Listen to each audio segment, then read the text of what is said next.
Hello and welcome to Cartoonist Kayfabe. My name is Jim Rugg. I'm Ed Piskor.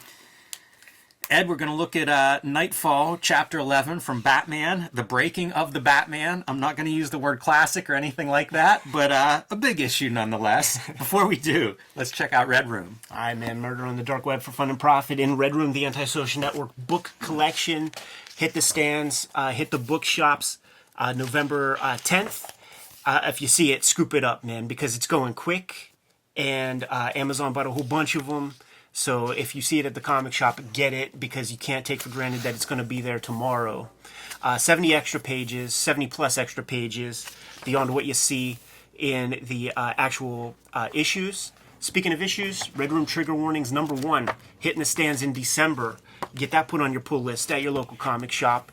You could also order the material. Jimmy did a variant for Trigger Warnings issue #1 in Robert Crumb fashion. That's fantastic, Jimmy, man. That really turned out. This was a fun one to do. It's great to put Robert Crumb into the Red Room universe. That's goddamn right, man. Man, he fits. It fits like a glove. Yeah, a clip-in glove. I just noticed that rat. Or is that a cat? It's a rat. It's a rat. That's a classic technique for making somebody uncomfortable. I think so. I wish I would have thought of it. All those links in my link tree in the description below this video. Jimmy, what do you have? Patreon.com/JimRugg, where you can download out-of-print zines and mini-comics. My most recent upload is the BW zine, a celebration of the 1980s black and white explosion comics.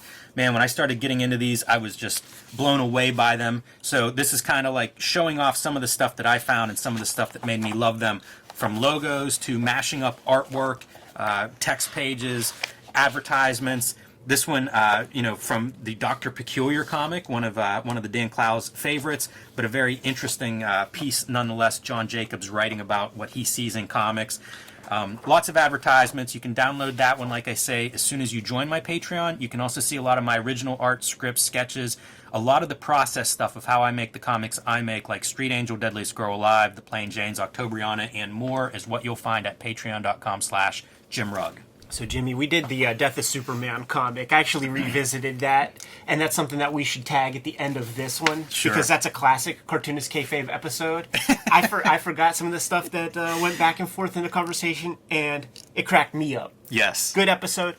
This is in that same vein, right? This is this is like the WWF WCW wars of Crash Television or something. Like, how do we sell books? You sold 4 million Death of Supermans. Let's have a bigger storyline with Batman. You can see this is part 11 of 20-some parts for Knightfall, and we're gonna break Batman's back, have a new Batman, because he's going to be out of commission after Bane gets hold of him. Bane looks cool. Break his back, make him humble, as the great Iron Sheik exactly. would say. Fantastic Kelly Jones work here. Jim Aparo on the inside. This is a... Keep this image in mind when you see the sort of climactic image. We need to look at more Kelly Jones Batmans. Oh, no doubt. This cover, yeah, I do enjoy this quite a bit. This, when did this come out, man? Like 92? 93? 93. As a child, 11 years old, 12 years old, I recognized the abuse that DC Comics was putting me through, because they were trying to get me to buy Robin comics. I was going to say they killed Robin a couple years before this. Jimmy, reliably, you could get Batman comics on any spinner rack throughout the 80s and 90s, and month after month, I was considering like bringing the box in here and just plopping them down. I started reading Batman comics in the middle of year one. My parents just would buy that shit for me because, like, you buy kids' comics. Like, that was a thing that would be done. And then I kept reading it. I taught myself to read. Like, the first things I ever read were comic books. And Batman was a constant in my life, month after month after month after month after month, until this bullshit started happening. And you want me to now go read a bunch of other stuff that, first off, I can't even find because I don't know comic shops even exist. There ain't no Catwoman comics on the rack, So now I can't get the full story or whatever. This jacked me out, dude, of The Matrix, man. I was done. Probably did you a favor. That's goddamn right. Ultimately, push you towards something else. But, I mean, I guess this was a hit. It certainly drove some of their wizard coverage kind of stuff, when this is coming out. I remember us reading a Dennis O'Neil interview, the editor of these Batman books, talking about this big storyline and how it was in the works for a long time. You know what? This is funny stuff, man, and there's some illumination here. Like, you see Dick Giordano, anchor, right? Mm-hmm. He's a staff guy at DC, and what this reminds me of is you see it with like the Marvel stuff, like in I think that Marvel movie, like the one with the little girl Wolverine. I think there's like some comic book stuff in the movie where they're showing off pages, and it's Joe Quesada and I think Dan Panosian drawing that stuff, and Joe Quesada, staff dude at Marvel, right? So you get paid so much more doing something for like a movie or something, I was gonna say, this is a nice royalty check for these guys. Super nice royalty. And Dick Giordano's like, you know what, man? I'm gonna put me in there. I'm gonna tag me in. Team. Yeah, like let me twist my brush a little bit, man. Let me get some new Pelican ink. That's funny. I'll ink this one, because it's gonna generate crazy royalties. You're gonna buy your summer home with this. So Jim Aparo, kind of a classic comic book artist, right? And my Batman artist. I like his fit for this. Like there's something great about seeing how this looks like an old Batman comic. It's like a chick tract. Like he's that guy. Like he's not gonna dazzle you. And the Batman uniform under like the smoker Playboy jacket. Good choice, Jim. So, dude, there's wrestling language that we could talk. Like, there's wrestling stuff in this, man. It's a squash match. But here's the deal, because Batman is an icon, and so it's that classic thing where you have to create plausible deniability to get to get Bane over. Mm-hmm. You have to have an impediment on your guy. Like if it was a wrestling match, Bret Hart's Achilles is injured. Yes. So like that's you. The fans have to have a reason why he got beat. It can't be that a guy just simply fully overpowered him while Batman was on a good day. So like, I read Knightfall afterward. I bought a trade paperback for $3, man. Because there were so many of them, and it was those things sold. Yeah, that collection, man. DC made some money off that collection. So the way the story works, and this is my recall because I read it once, is every issue of those previous 10 parts, Bane lets Arkham Asylum free. So yes. So as Batman put all these guys in there, guess what? They're all free again, like they always are. So now there's the issue where he has to fight Tweedledee and Tweedledum, and there's the issue where he has to fight Two-Face, and there's the issue where he has to fight Firefly. But he's got a cold. So now he's sick and he's stretching himself and he's getting exhausted. So all of all of the 10 parts is him sick, stretching himself to pure exhaustion, because we can't let our icon lose fairly. Yes. You can't put him over in the middle of the ring. Right. Please. Yeah, that's it, man. That's it. You know what, man? They do a really good job, Aparo and Giordano, making him look like he's through the ringer. Like, he looks like he's had enough already before this match even starts. 5 o'clock shadow is comic book language for distressed, exhausted, not taking care of yourself. And Bane could not look more like a pro wrestler. No, that's true. You could not create design a character that looks more like it.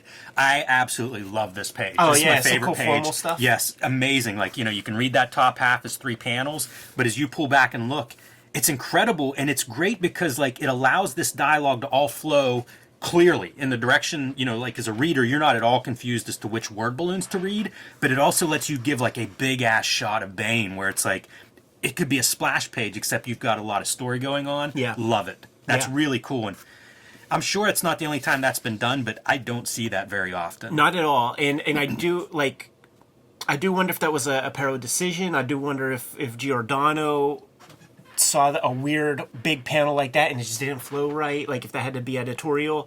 But I say that just because Jim Aparo doesn't stretch himself that a lot. You don't see that a lot.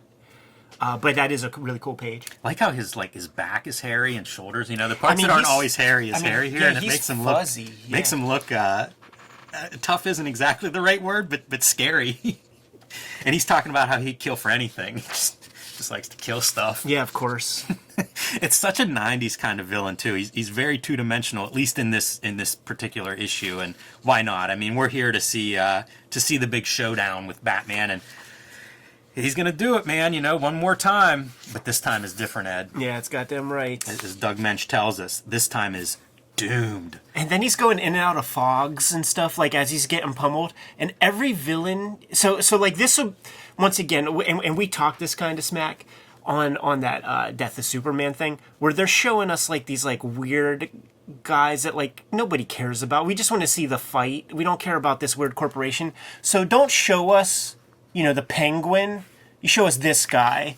Don't show us the Joker. Like, you show us this, like, kink villain that you got to build it up. You got to show us everybody he fought through in this tournament to get to the championship match here. Yeah, and then I'm like, who's this guy? Like, is that Fitzroy? Is that Trevor Fitzroy making an intercompany crossover? I can't name any of these characters in the flashbacks in the spread. No. I can't name one of them. I kind of like how this dude looks, but I can't tell you what his name is. Yeah, it's weird for a Batman. Like if that was in martial law or something, like, Right, I would be very exactly. curious about with the barbed wire ponytail. Yeah, I would accept Brat Pack. He could be an appearance in Brat Pack. There are some books he might fit in, but this isn't it. And then we finally see the Riddler. I do know the Riddler, and man, is he jacked. Yeah, that's got to right. This is Arnold Schwarzenegger cast to be the Riddler instead of Mr. Freeze. Yeah, that ain't no Jim Carrey. It is a squash match too. He's stomping him. He beats the shit out of Batman. That's the other thing too. Like, one could isolate this, and if they don't know the issue, could assume that that's the backbreaker, and then there will be one other potential backbreaker panel before the final backbreaker. And Mensch is earning his royalty check too with these captions. Too much punishment, overwhelming odds, passing blood for weeks. Wow. How do you make sense of that when you're 8, Ed? When you read that panel, yeah, it's a funny business. No selling a punch. And look at the he looks concern so on the weak. face. He looks so weak delivering that punch. Yeah, man. Even the bat signal is kind of watered down in like a bullet hole or something in the middle of the in the middle of the spotlight, I guess, shining that up. Flashback to Bruce Wayne just looking anguished in bed. And hey, another character we recognize, a mad-looking Joker. Oh, man, I got such bad jokes for that, but I can just never say it. Yeah, it's I just don't know. It's a very different experience than the Death of Superman issue for me. Yeah. And maybe it's because there are so many more panels, so it takes a little bit longer to read, but boy, did they pour it on purple prose. Could isolate this and think that that's the back break. Oh, it would have been great if the penny broke his back. Yeah. That would have been fantastic. Yeah, it would have. Opportunity lost. Use that penny like the steel chair, or the steel steps. Sure. Yeah. See, I know that's Zaz. Yeah. I do know that one. And I know Firefly, not from any comic, but from the Nintendo game. Okay. Yeah, I wouldn't have picked him out in a million years. I like this slamming him headfirst into the car. That's a pretty rough move. It's a shame that one was a long shot. Maybe it was too brutal to show in close up. I would love if that's Tweedledee and Tweedledum. Does this comic have the comics code approved? A man being Passing nearly blood. beaten to death. Passing blood for weeks. Gets crashed into the Robin, his weird Robin tribute there. Yeah. That's not creepy or anything, Batman. Dude, see, this is what I was talking about in our This Klaus looks incredible, Janson, yes. in our Klaus Janson shoot interview, and I was like, dude, I forgot, because he said that we were naming stuff like, yo, man, I know you got paid from Dark Knight Returns still to this day, and he's like, people don't think about Knightfall still pays me like a motherfucker, and then I'm like, that's right, you draw a badass Two-Face, man. Yeah, this is on my list to track down because I love this ad so much. I've seen this in a couple of things we've looked at, and it's phenomenal. It's the best issue of any of this nonsense. Yeah, Like whenever I believe Klaus it. Janson showed up, I think he did 2 issues of Showcase Knightfall 7 stuff. and 8. Yeah. And he's the only one. It's Doug Mensch and Klaus Janson are all that's listed here. It makes me wonder, like, is he penciling, inking, and coloring? Like, I have to see these issues and see, because that is really hardcore looking. Yeah. Man, that Two-Face looks nightmarish. Yeah, it's badass. Alfred goes to get Tim Drake, who's Robin at the time. Robin 3. Robin I. And look, Superman's back from the dead. 4 of them. How did that shake out? And they all look boring. How did that shake out, man? Yeah, not so good. Yeah, like, this should be the coolest thing ever, right? You'd hope so. Doesn't always work that way.